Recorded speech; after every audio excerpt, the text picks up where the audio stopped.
ये English medium की एक बच्चे की नोटबुक है स्टैंडर्ड फर्स्ट की। मैं किसी स्कूल का नाम यहाँ पर रिवील नहीं कर रही हूँ, बट आप देखिए कि ये जो नोटबुक है ये हिंदी की नोटबुक है, जिसमें ये लोग ऑफिशियली मतलब स्कूल में इंग्लिश का वर्क करवाते हैं। अहमदाबाद की एक अच्छी स्कूल है ये।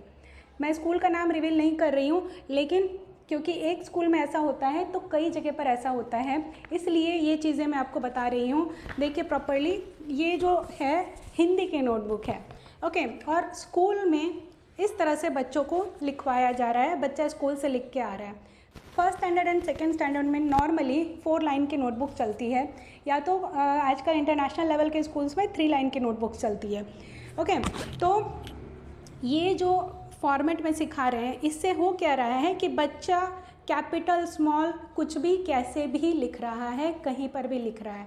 फर्स्ट ऑफ ऑल उसकी राइटिंग सही नहीं है, सेकंड उसको लेटर का फॉर्मेशन पता नहीं चल रहा है, और कहाँ उसको कैपिटल लिखना है कहाँ स्मॉल लिखना है पता नहीं चल रहा है। ये कोई नॉर्मल हिंदी मीडियम के स्कूल नहीं है, या फिर हिंदी के या गुजराती के जो लेटर्स हैं वो इंग्लिश मीडियम के जैसे नहीं होते हैं। अगर इसमें बच्चों को capital letter and small letter का गाइडेंस नहीं देते हैं तो आगे जाकर क्या होगा कि बच्चों के मार्क्स कट होंगे।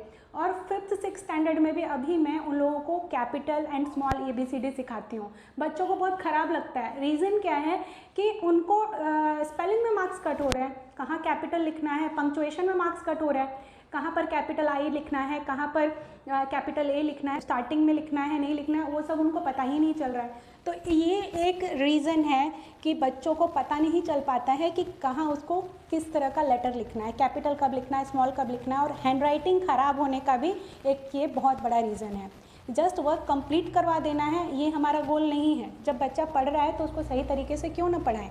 और यही बच्चा अगर किसी और स्कूल में जाता है आफ्टर 1 ईयर और 2 ईयर्स, तो उसकी क्या पोजीशन होगी आप समझ सकते हो कि वहाँ पर उसको यही बताया जाएगा कि इसको तो सही से लिखना नहीं आता है, इसकी हैंडराइटिंग सही नहीं है, और फिर उसके ऊपर अगेन काम करना स्टार्ट करना पड़ेगा। तो ये रिस्पॉन्सिबिलिटी स्कूल वालों की बनती है, क्लास टीचर की बनती है, या फिर जो भी टीचर पढ़ा रहे हैं उनकी बनती है। एंड पेरेंट्स को भी अवेयर होना बहुत ज़्यादा ज़रूरी है। जस्ट इंग्लिश मीडियम स्कूल में डाल दिया पेरेंट्स ने ये सोच कर के अच्छी स्कूल है, बट अगर पेरेंट को ही नहीं पता है कि ये गलत चीज़ चल रही है तो फिर क्या होगा, बच्चे के फ्यूचर के साथ खिलवाड़ी हो रहा है। 10-15 साल के बाद पता चलेगा कि अच्छा इसको तो कुछ नहीं आ रहा, अब क्या करें, गलती हो रही है। और ऐसे सिचुएशन में जो ये जो सिचुएशन दिख रही है ना, इसमें बच्चा सब कुछ याद करके लिख करके 5th 6th स्टैंडर्ड में ना सब पेपर में सब सही सही लिख करके आ जाएगा, बट उसके मार्क्स कटेंगे स्पेलिंग में, और उसको आइडिया ही नहीं लगता है कि मार्क्स किस चीज़ के लिए उसके कट हो रहे हैं। और फिर मैम मैं तो सब लिख करके आया था, पेरेंट भी बोले तुम सब लिख के आए थे तो मार्क्स क्यों कट हो रहे हैं। इन सब चीज़ों में मार्क्स कट होते हैं, और ये हम समय रहते अगर नहीं सुधारेंगे, parents, tuition teacher, school authorities या फिर जो भी टीचर पढ़ा रहे हैं वो अगर इन चीज़ों पे ध्यान नहीं दे रहे हैं तो बच्चे के फ्यूचर के साथ खिलवाड़ हो रहा है। ओके, सो इन चीज़ों को ध्यान रखिए, और ये जो है बहुत ही इम्पॉर्टेंट पॉइंट है जो मैंने अभी आपको बताया। तो स्टार्टिंग से ही सही गाइडेंस के अंदर बच्चों को पढ़ाना बहुत ही ज़्यादा इम्पॉर्टेंट है।